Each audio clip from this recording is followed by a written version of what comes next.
Mongolia is just like many new Asian countries out there. The infrastructure when it comes to financial services is still very lacking.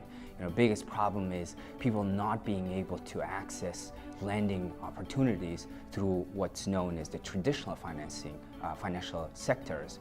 So, and big part of it is the infrastructure credit scoring system, for instance, right? Or ability to take unsecured loan. These are real existing problems that many Mongolians face.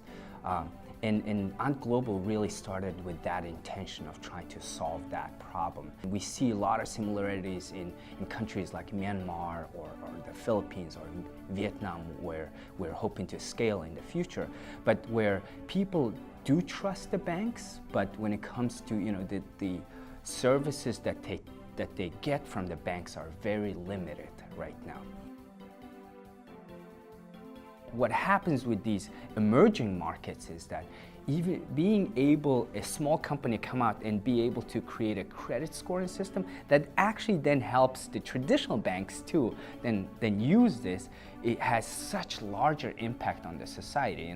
Some of the things that we've noticed is that our credit score not only creates a credit score for somebody, then it also can feed back to the central banking credit scoring system, whatever level that was.